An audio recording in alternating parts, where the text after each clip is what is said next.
say thank you. Because of what you're doing and the way you choosing to do it, more kids from our city, man, and worldwide can dream larger.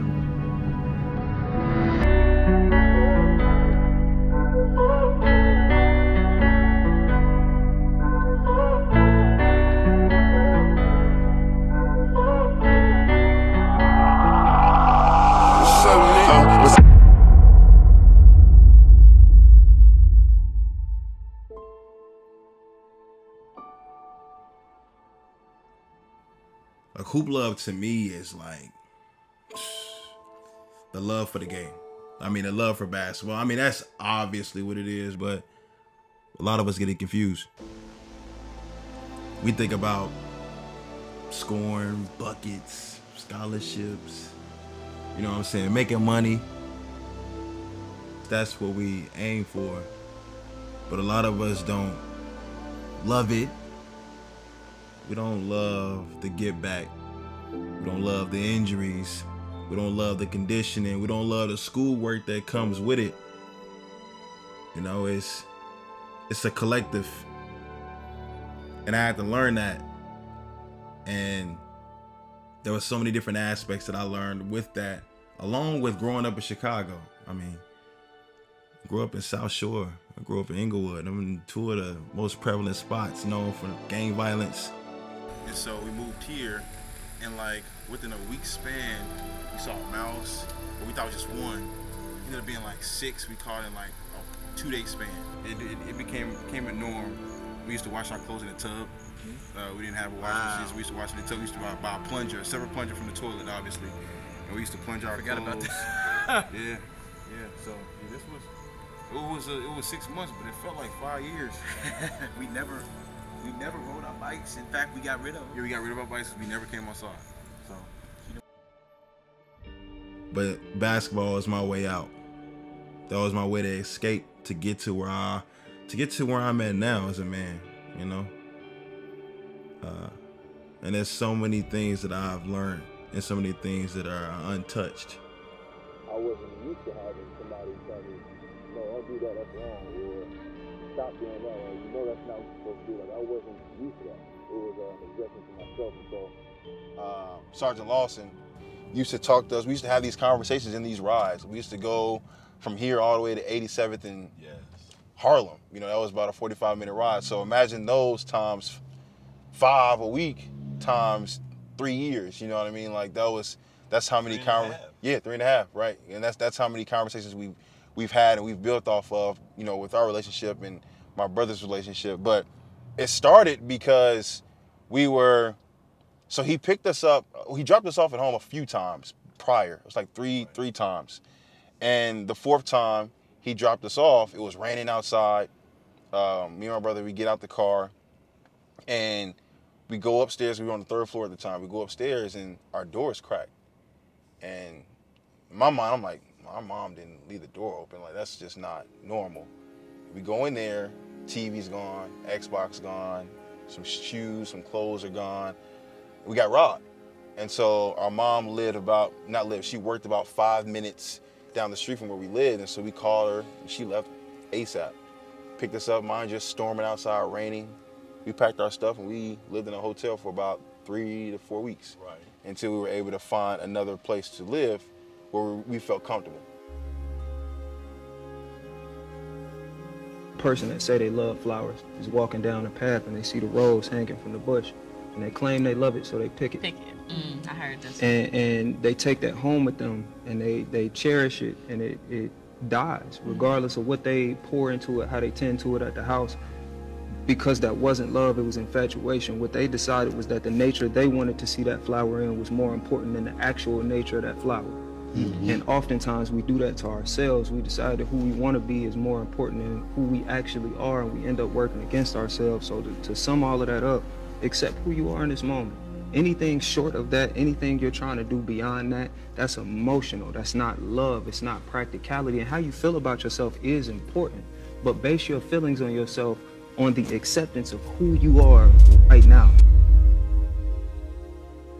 There was a escort on every corner of the high school to make sure kids got to and from the bus safely. Yeah, it was dangerous, but these people showed us love and they care for our safety. And I think we get this negative connotation about Chicago, but there were people who cared.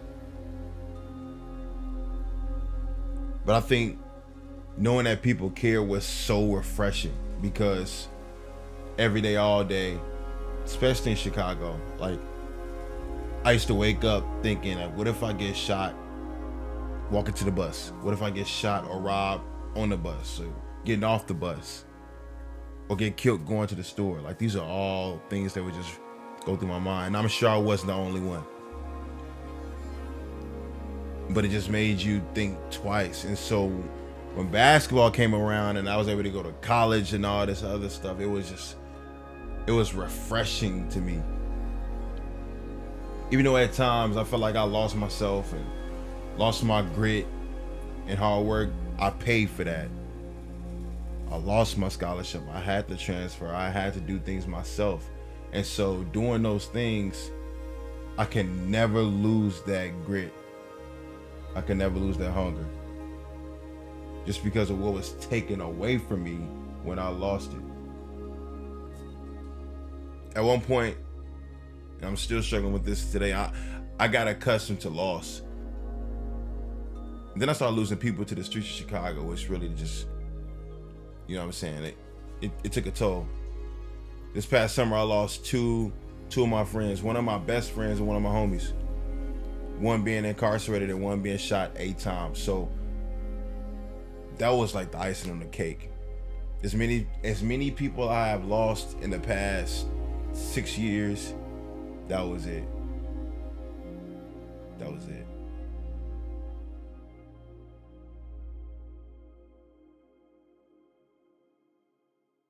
When we said, you know, we were Sarge, phone call ended. Like it was a comfortable feeling that she had. And so also these car rides, I think metaphorically, I compare it to basketball. I mean, you know, these car rides was the vehicle we used to talk about life. And same with basketball. Basketball for me was a vehicle to learn about life and to take those lessons that I learned on the court, on the bench, in the locker room, in practice, workouts, CrossFit, whatever I was doing, all those things that I was going through at the time, whether it was personal, I had to adjust and had to take those lessons and use those with life.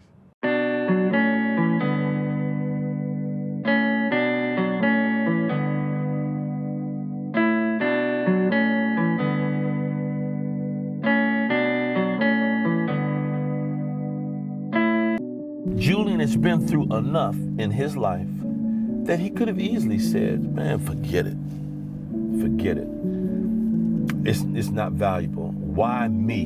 You know, people get involved in stuff and they wallow in their own self-pity. I read a book and it says, from where you sit is where you stand, and from where you stand is where you speak. He's been in enough situations, maybe negatively, that he could have just spoken negativity. But what has he done? He's taken all these lessons, all these challenges, all these little confrontations. And I'm not saying confrontation that's in physical. I'm talking about all these challenges presented to him in life. And he's turned them around, assessed them for the value. What's the value? What's my lesson in this?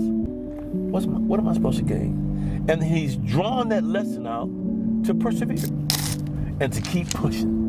Keep pushing. And maybe, just maybe, where he is now, it may not be where he wants to be, but look at what he's doing now. He's steady pushing. He's steady pushing. He's learned that from these talks that we've had, from these coaches he's been involved with, from these different basketball programs, all these lessons in life that are presented. Now he has the opportunity to put them in motion, to utilize all of them. Because he could have easily said, this is not for me. Beside me, I done seen niggas turn rap, many niggas is hoes, many niggas is slimy. I don't give a fuck about no nigga, no bitch, nigga, I ride by my lonely. Hold me down forever, just be my forever. Have you ever heard of a one and only? You gotta watch where you lay your head, be on point, carry Glocks, and play these niggas closely. I seen a lot at a younger age, seen a nigga get posse, and a nigga turn cold.